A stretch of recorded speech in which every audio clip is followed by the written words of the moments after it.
I'm here to talk about our work at Women's Equality Network Wales. And some of you may not have heard of us, but we are a membership organisation campaigning for a Wales free from gender discrimination.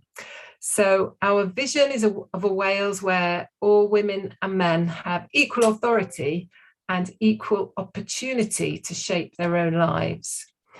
And we work with our vibrant coalition of members, that's organisational members and individual members, to really try and transform society. And one part of that work is our Diverse 50/50 campaign. And before I go any further, I would like to introduce Evelyn. Evelyn, can you introduce yourself and tell us a little bit about the campaign? Hi, everyone. Very pleased to meet you all amazing women here.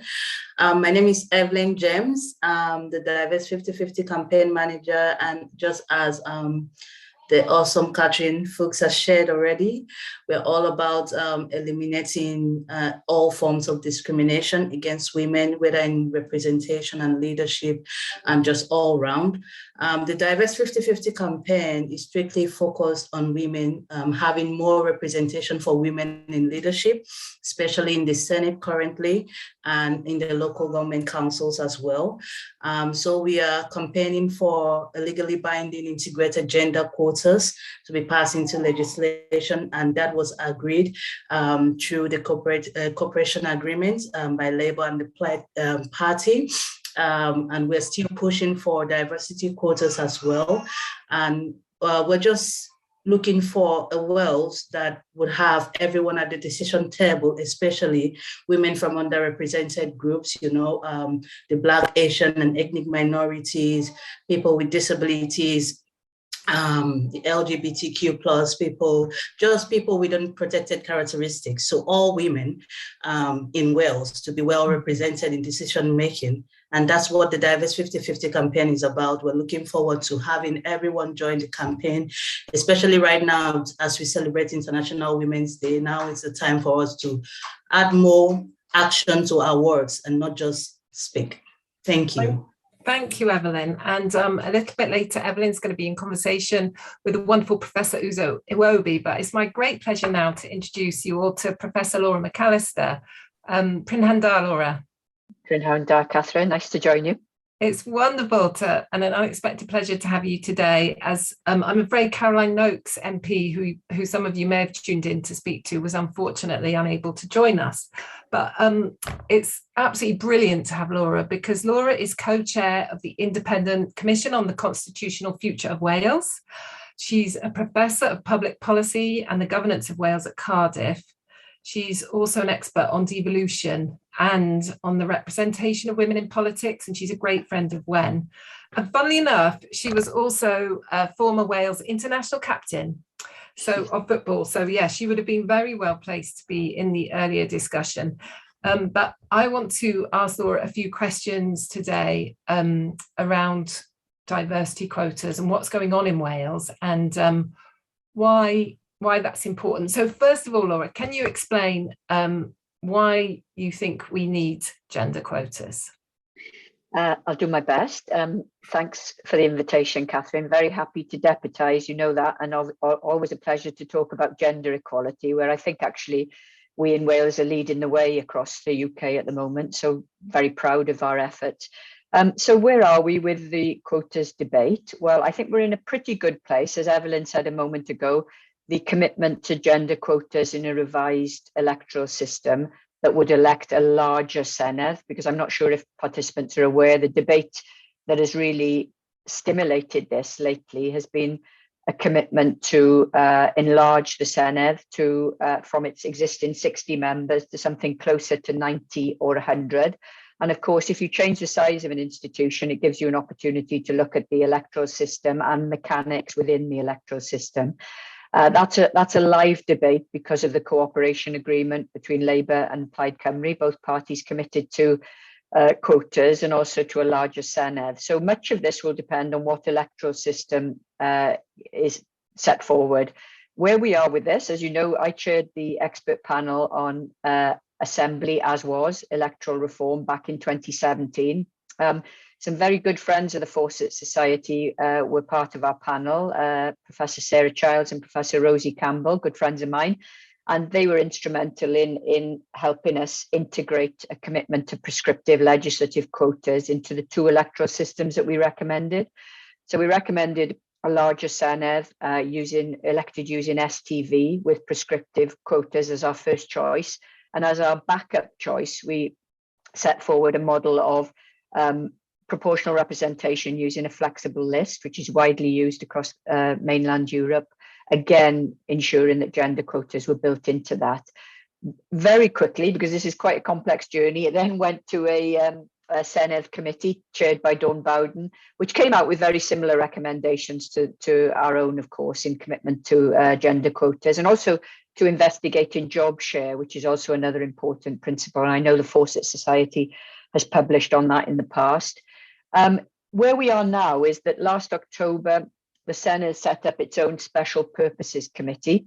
And that committee is charged with really mapping out the blueprint for changing the size, the electoral system, and looking at gender quotas. We hope to have the recommendations from that committee by the end of May, with a view to forming the policy instructions for a Welsh Government bill on Senedd reform. I'd be very disappointed if there wasn't a firm commitment to gender quotas within any proposed change to the electoral system. And the reason for that is that whilst we're in a pretty good position with 43% female MSs in the Senedd, we know that that is largely due to the electoral politics of Wales at this point in time. Labour is a fantastically successful party in Wales. It hasn't lost a national election since 1922, so it'll be happily celebrating its centenary of winning elections in Wales this November, by the way. Plaid Cymru has done well in Welsh politics as well. So when you put those 2 parties together with their commitments to promoting women, you see why we're in a good position. The risk, of course, is that if either of those parties, particularly Labour, does less well, we'll see a relative decline in the number of female MSs. So that's why prescriptive quotas are so important. And that's why I think most of us feel we really need to enshrine this in the future. Yeah, absolutely. Laura, I couldn't agree more. And it's something that we at WEN have been really working on to help kind of convince the wider public and all MSs of all political parties that quotas can work. But what do you think is stopping other nations doing this? Is it just political will, or is it because it's first past the post? Or do you see Scotland going in the same way, for example? Well, that's a really good question, and I think that's a good challenge to the SNP. Actually, I mean, there are disadvantages to party dominance, and there are advantages to party dominance. Labour, having done so well in Wales, is now in a position where it has the cushion of a cooperation agreement with Plaid Cymru to pursue some quite radical policies, including quotas. The SNP are in a slightly different position. Plus, I think there is a significant difference between the nature of the debate on constitutional matters in each country. In Scotland, independence and the constitutional future is dominating, whereas in Wales, we've got a slightly more nuanced approach where we're looking at the big picture through our commission, of course, but also looking at the internal architecture of devolution. I don't think that's as firmly on the agenda in Scotland as it is in Wales. And interestingly as well, Catherine, and I know you and Evelyn are aware of this, but the latest opinion polling, and this isn't political opinion polling, this is market research opinion polling as part of the Wales Omnibus, shows a significant growth in support for gender quotas, as it does for an enlarged Senedd, a bigger Senedd. Now that's quite a significant breakthrough. We can't rest on our laurels. One opinion poll doesn't tell us everything, but I think there are 2 important things here. First of all, COVID has shown the real authority of the Welsh Government, because clearly it's pursued different policies during the course of the pandemic. It's elevated the profile of the government and indeed of the First Minister, and there's greater levels of trust for the First Minister here than there is for the UK Prime Minister operating in England, almost double the levels of trust and approval, by the way. So that's significant. But also significant is younger generations. If you break this down by age, younger people think the Senedd is very underpowered, which it is, of course, relatively and comparatively. So they support a larger Senedd. Then if you ask them, should there be gender quotas, there's a good level of positivity around that. And I think that gives us a really healthy basis upon which to have the public debate. It won't be easy, by the way, but I think we can bring the public with us in this debate, which is really important. Absolutely, Laura. I know you are horribly busy, but and I know you have to leave in a couple of minutes, but I just one more question I'd like to ask you, really, which is overall, I know you're desperately keen, like we are, to see diversity in representation and equality in representation. So apart from this really important step around quotas, legally binding quotas, is there anything else that you think needs to be done that could really be a game changer to make the Senedd and local government more accessible to disabled women, to LGBTQ plus women, and to women from different minority ethnic backgrounds? Yeah, I think there's a whole suite of things that can be done, lots of which have already been tried, but without the right impetus behind them, let's say.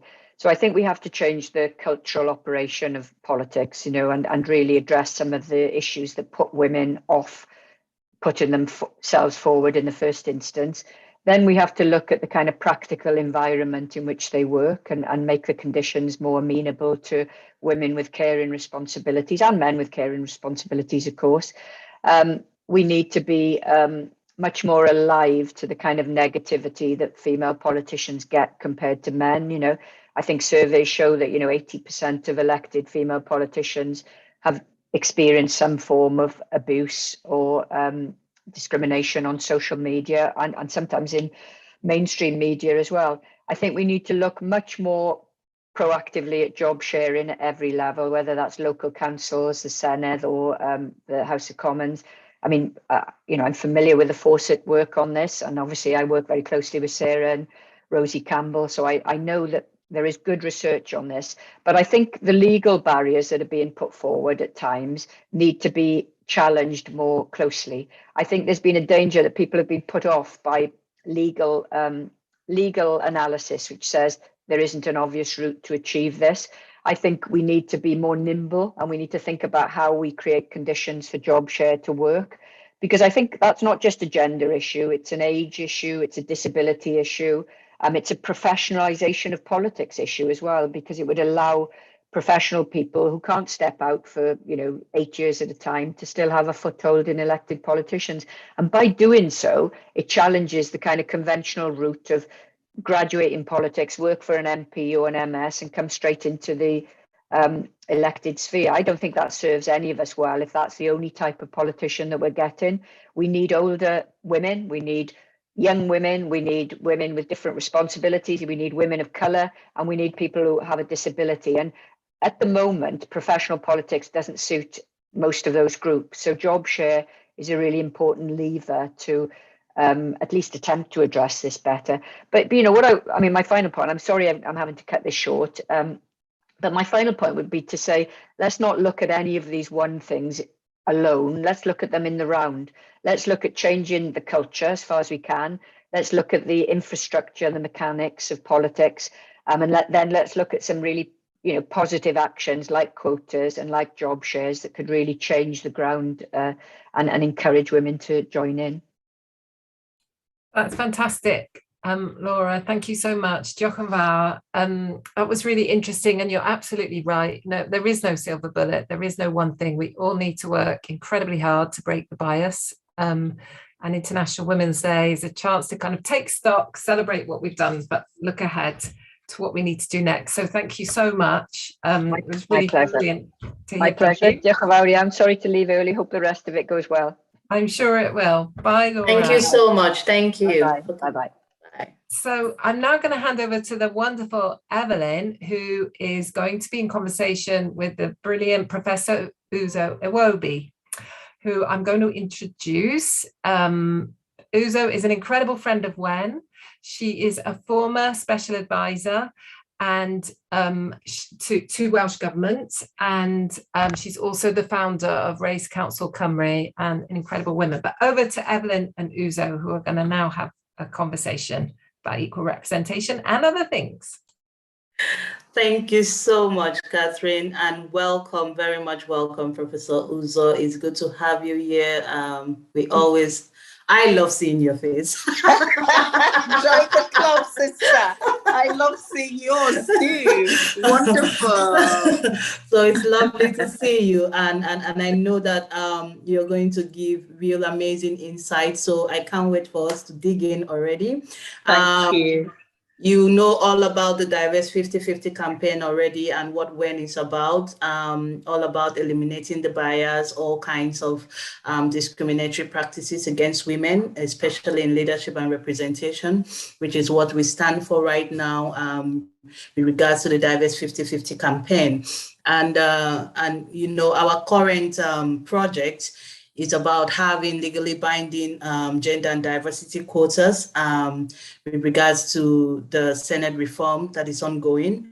And we just want to know, what are your thoughts about gender quotas? And do you think it is a fundamental step in bridging the inequality gap regarding women's representation? Absolutely. I am one person who is absolutely committed and supportive of the quota dimension, because change isn't happening fast enough. When are we going to see Black, Asian, and minority ethnic women in the Senate Parliament? When are we going to see them in top political parties, leading political parties here in Wales? When are we going to see women from Gypsy Roma backgrounds? When are we going to see everyday women of Wales, from deprived parts of Wales, from rural parts of Wales? When are we going to see that diversity that we all crave? I totally support this campaign, because I remember when Catherine and Wen Wales were saying 50/50 by 2020, we were all so excited when the new cabinet exceeded, that quota and said, Mark Drakeford had his cabinet 60 to women and 40 to men. It was incredible. Quotas work.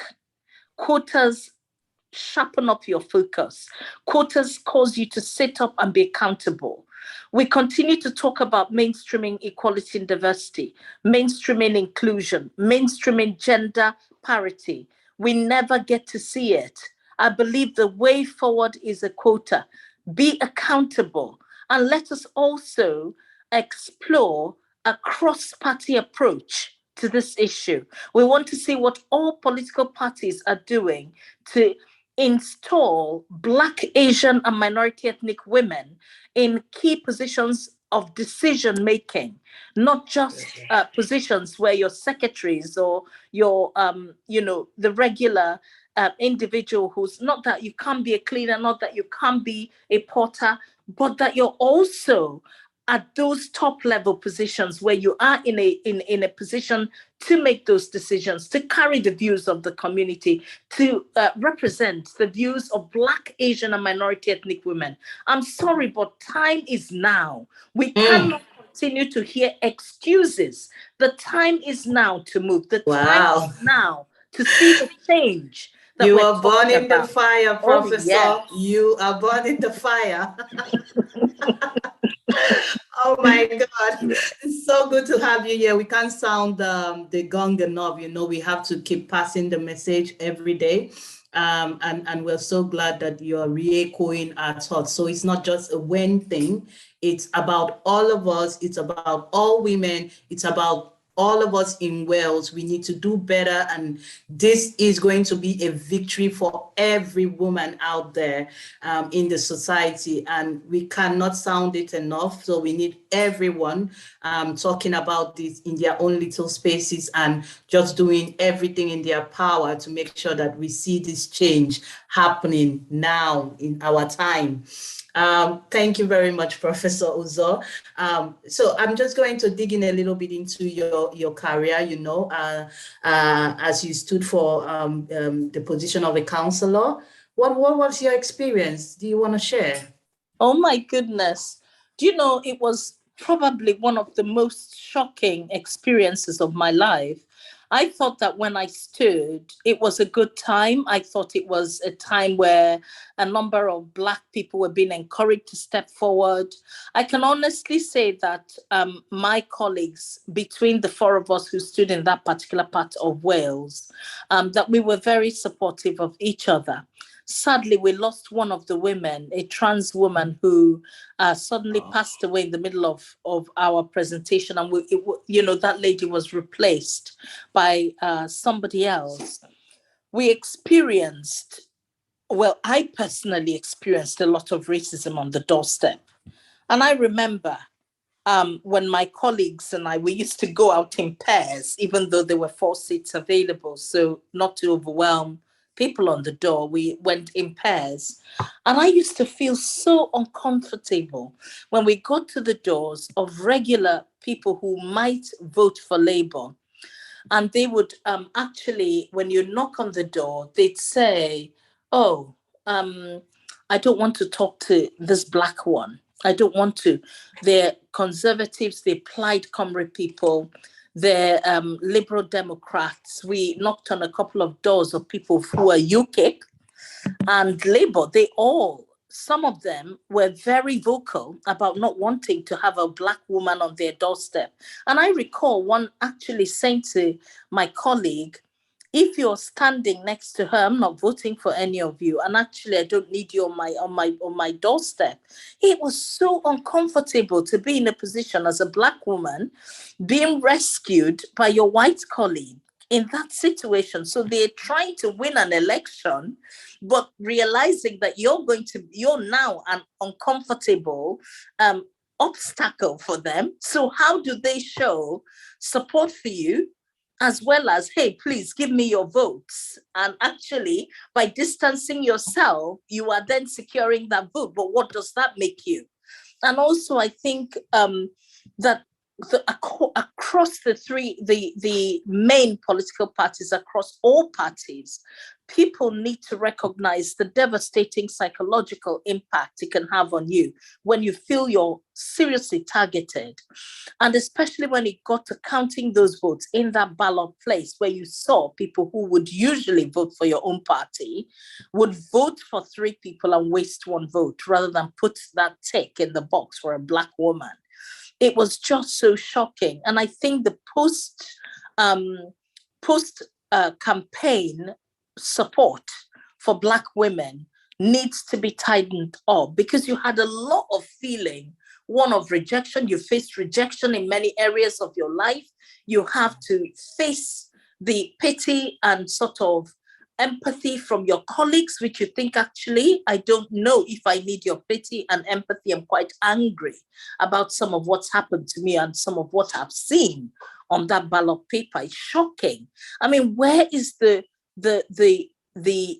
root for racism coming from? When are we going to challenge the fundamental behaviors that people are manifesting on our streets, which I have to say echoes the experiences of Black, Asian, and minority ethnic women in Wales today? So there is a mandate on us by Welsh government in the Race Equality Action Plan and Anti-Racist Wales, where Professor Mark Drakeford, our First Minister, said, I want to eradicate racism and embed an anti-racist culture by 2030.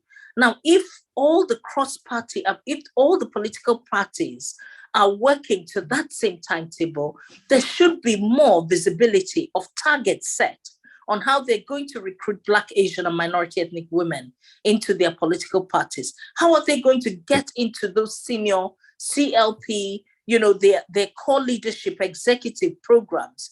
How are they going to be the leaders of their constituency areas, their wards? How are we going to see Black women leading different wards and leading the interview panel to select people who are going to stand? Wow. I'm thinking enough is enough of excuses, people. You say you are anti-racist, you show us you're anti-racist. We don't want rhetoric. We want action, because rhetoric is cheap. Thank you. Thank you so much, Professor. It's so amazing what you're saying. I mean, that was a horrible experience. And it's sad that we're even here on a panel talking about diversity in the first place. We shouldn't. It's nature. It's in our environment. It surrounds us. It's our everyday lives. We shouldn't even be, I didn't see this as a subject where we should be debating on having equal and diverse representation, because in as much as in our schools, in restaurants or wherever you go to, you meet people from diverse backgrounds and we get along. I don't see why leadership and representation should be facing this kind of barrier and obstacle in something like this. And it's quite sad. But what can we do but keep spreading the message and pressing for the change that we need to see? So absolutely, I hear you and I hear your thoughts. And again, I always say to every member and to every organization, I say, charity begins at home. As much as we are pressing for this change out there in the Senate, we need to also imbibe the culture. The change has to start with us, within our spaces. Like you were running for the councillor position, that change needed to start with your team, with the people that surrounded you, the constituency standing up and saying, we don't care whether you want to see a Black woman on your steps, but it's about time that culture needs to change, because whether Black or white or whatever color, they are qualified and they are good enough to stand up for any position. And that's the mindset that every woman needs to carry to wherever we're going to, standing up for one another and pressing for this change in our spaces and out there. We can't sound it enough, but we keep spreading that message. I wanted to ask as well about your experience as a social justice minister. Was that any different now for you? Right. So advising the Minister for Social Justice, I have to say, has been one of the most transformational and inspirational opportunities. I have learned so much in advising Jane Hart. I mean, she's one of the most inspirational women in Wales and a fierce advocate of fairness and equality for women. And I felt incredibly honored to work for her and to advise her, as well as work together to advise the First Minister. I took the opportunity to invite a number of women to advise me and to support me. I think of people like Mutale from Bauzu, older women from Africa who I also look up to. I don't discriminate in learning from white or Black, Asian, or Caucasian, whatever you are. If you have an inspirational story, I want to learn. And I think walking into that top corridor, having gone through a 2-staged interview, I was expecting not to see much of diversity, and I didn't. But I have to say that the good thing is that during the pandemic, when 4-to-1, 4 Black, Asian, and minority ethnic people to 1 white people were dying in that pandemic, it was incredibly heartening to have a government that was listening, to have a Minister for Social Justice that went round with me on the Zoom sessions to meet our grassroots people, to meet people in the NHS who are dying in the front of this pandemic. There are many people who raised concerns about the unjust immigration practices, where you have people who come from different countries to serve in front of this COVID pandemic, and they have to regularize their stay as family members or mom, dad, or partners with 2 or 3 children needing to find £15,000 to be able to afford to get their work permit. So in a space where they're putting themselves on that pandemic front line to enable them work enough hours to pay for their right to live here and work here, they're exposed more to that pandemic. And then you're having to deal with patient racism, you're having to deal with racism from colleagues. So it's just incredible. It's incredible, the challenge that Black, Asian, and minority ethnic women are going through. And I have to say that the minister really heard the cries of the people and led very closely to her listening to Black Lives Matter Wales Policy Collective, where they raised the issue of the differences in treatment and the disparity between the pay of Black women and the pay of white women, and the need to have this ethnic pay audit across the whole of Wales, and also to hold people accountable on their behaviour. I have to say that this led to the production of the Race Equality Action Plan and Anti-Racist Wales. Also worked hard with that Minister for Education, Minister for Social Justice did, to embed the teaching and education of Black history in all Welsh schools. So every child today will learn Black history as mandatory in the new curriculum. It's incredible what we've achieved. And to hear that we're going to have an anti-racist Wales in by 2030 is phenomenal. I walked in with being the only Black face in that top corridor. When I left, there were at least 3 other people who looked like me. There were Asian people who also joined the team. So I don't think they fixed everything. I don't think that they are absolutely perfect in every way, but I think that they're one government that are showing me that they have the finger on the pulse and they're willing to hear from us. So we join Wales to shout 50-50 by urgently 2022-23. Let's not wait for future. Let's see that change.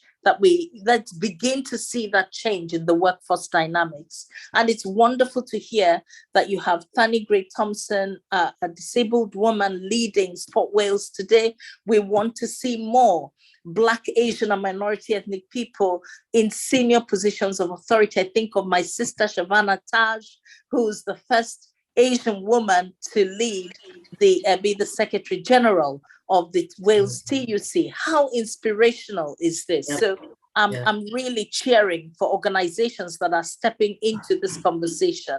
Thank you. Thank you so much. Thank you so much.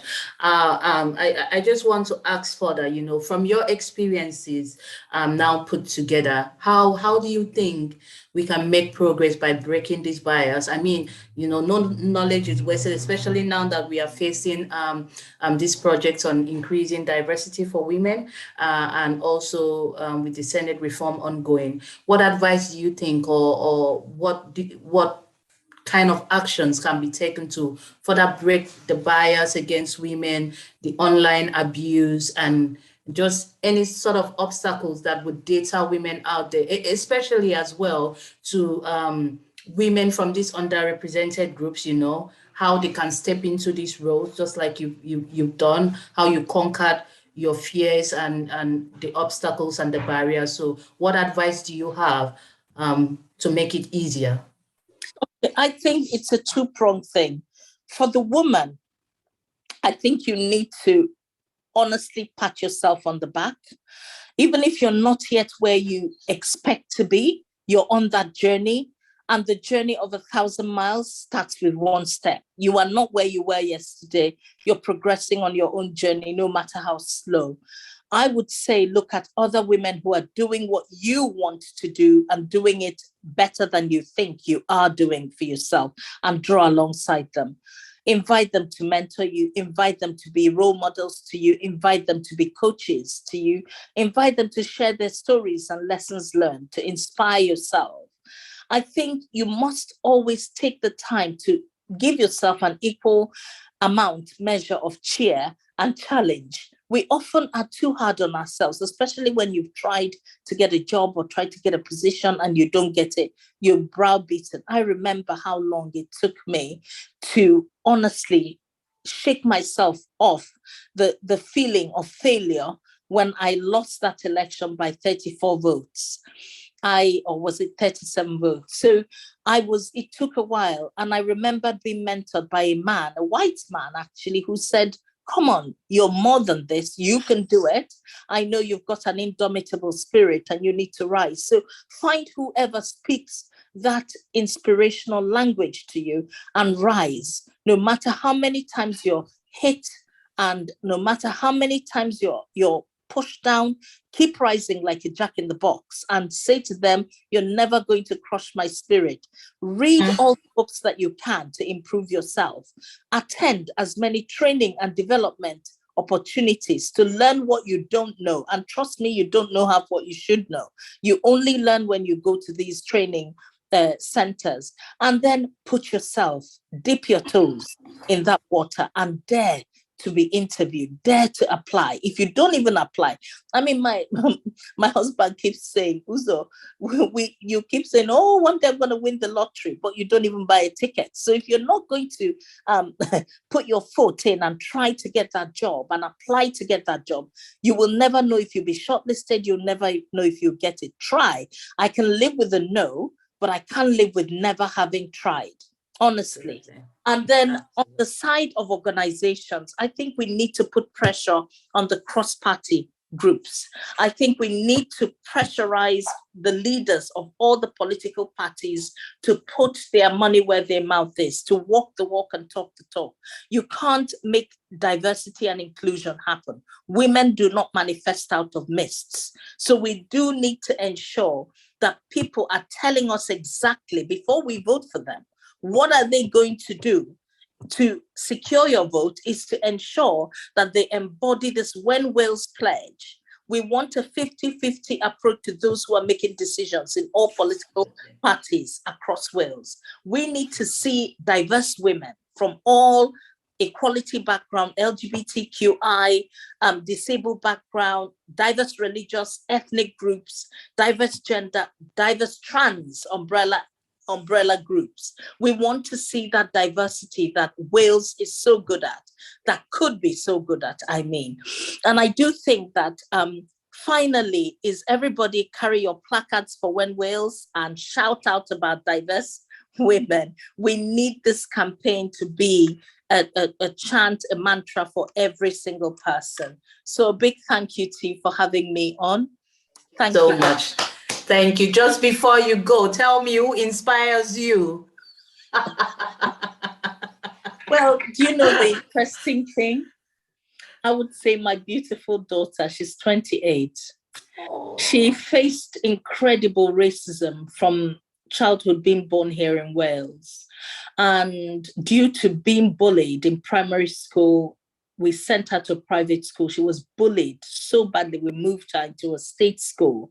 And there she faced the worst bullying and racism and maltreatment, and left her with 7 years of therapy, cognitive behavior therapy. And she continued to compose her music and poured her life in through the music, and recently became a BBC Radio Wales A-list artist in the middle of a pandemic where she lost all her earnings, and then went on to break a record and score 5 consecutive A-list artist tracks consecutively, and became the first Black Welsh woman of Nigerian heritage who produced 5 consecutive singles that was assessed as a Welsh A-list and was played on the same group as Ed Sheeran, Beyonce, and all these people.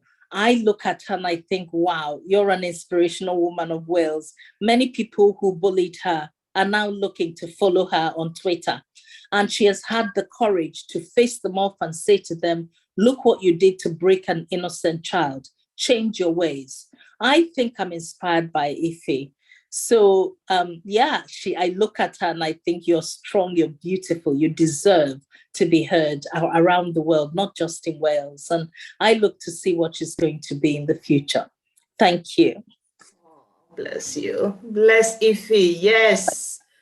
That's how we rise up to bullies. You can only keep rising, not staying down, and they can't knock you down. Never, ever. Thank you so much, Professor Uzo. You're such an inspiration. Thank you, thank you, thank you once again. And I'll hand over back to Catherine now. Yeah, well, my inspiration is Uzo, and I'm sure you can all the audience can understand why. She's been an incredible support. When I started at When Wales 4 years ago, and she was an incredible support and inspiration to me, and reached out, and as she'd been a leader of a charity in Wales, Race Council Cymru, and she was absolutely brilliant, and she's done so much for diversity and equality in Wales. And I just wanted to talk before I hand over to the amazing Engender, to Alice and her team, I just wanted to kind of reflect with Evelyn on how Evelyn feels. So Evelyn's been with us for a few months. She arrived in Wales and did a degree at Swansea University, and she's an incredible woman.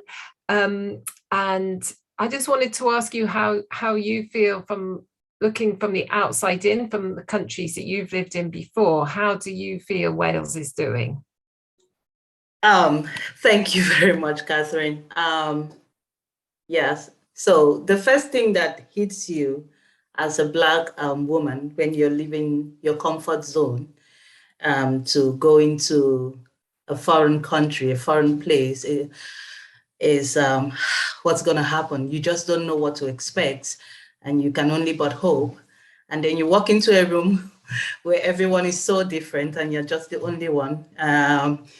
You're building up your confidence from inside to raise your head up, just be ready for anything that comes, especially with us. I think it's instilled from us from little to expect sort of the attack that comes to you with your skin color and everything. So it's always like you always have to have your defenses ready.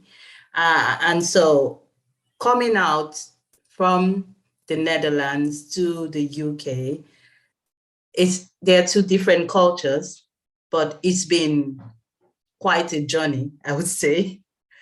There's been ups, there's been downs, and yes, all have worked together to teach me really amazing lessons as well. But I would say the most that has impacted on me is my journey to Newport, to the Wales, and just being with this incredible team when, to be honest,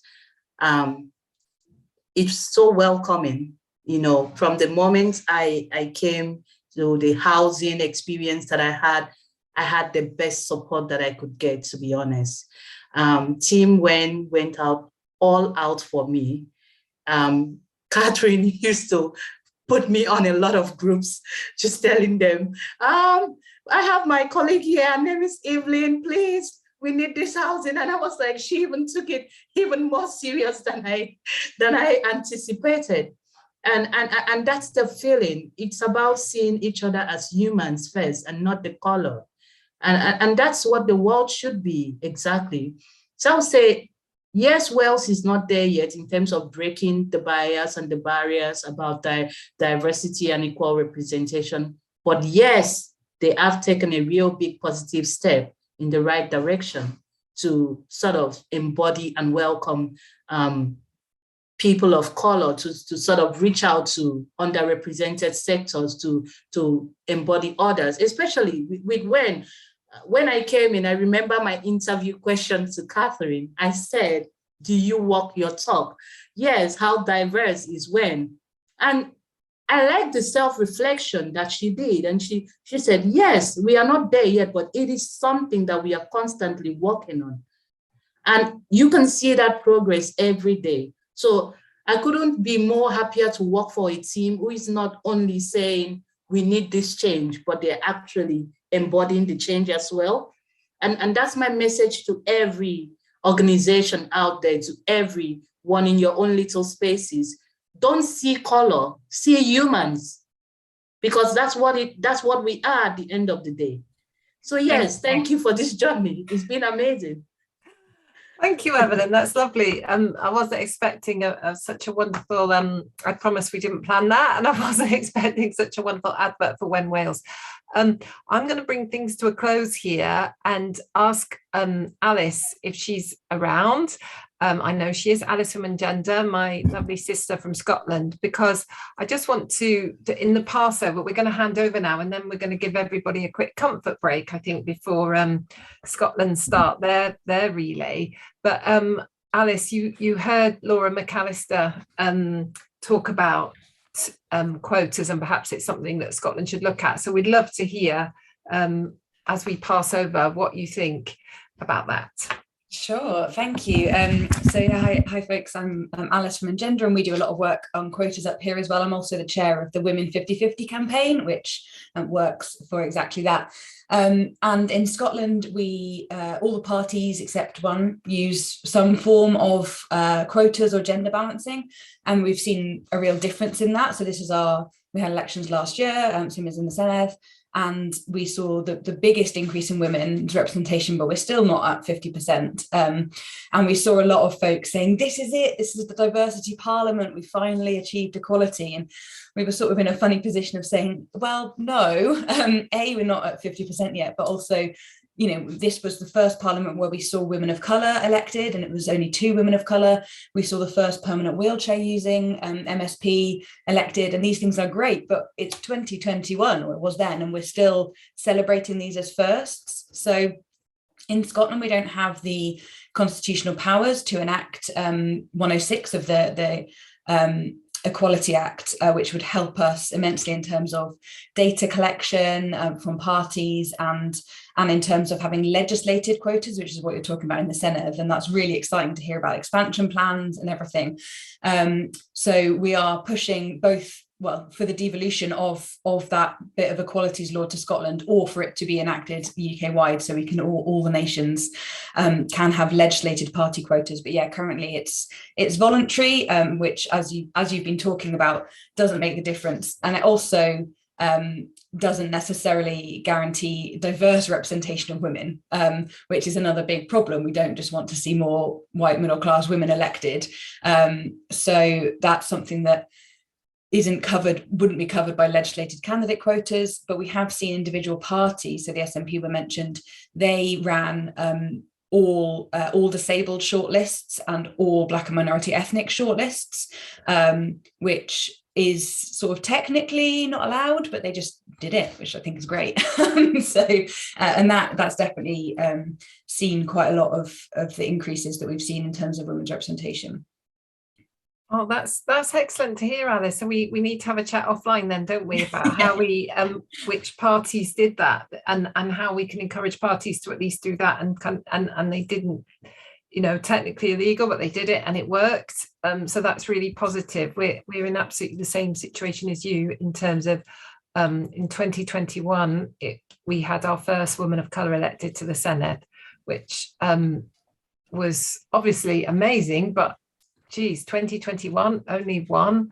And so, yeah, we definitely know that there's more work to be done, and that's why we're really pushing quotas. And of course, we'll carry on the conversation with our UK Joint Committee on Women hats on. But as for now, what I'm going to do is say a huge thank you to Fawcett Society for organising this, and Megan from Team Wen. And I think we just agreed that we're going to go for a very short comfort break for people. And then do you want people to reconvene, Alice, at like 5 to 5? Yeah, so 6. We've got an event at 6 with the amazing Professor Akwugo Emejulu and Asasamaki Raman talking about Black feminism in Europe and Akwugo's book. So if you weren't planning on staying on for that, please feel free to, but we'll have other folk joining us at 6 as well. So yeah, take a few minutes, grab a cuppa, and we'll see you. Feel free to just turn off your camera but stay on the call, and we'll see you back here just before 6. Thanks very much, everyone.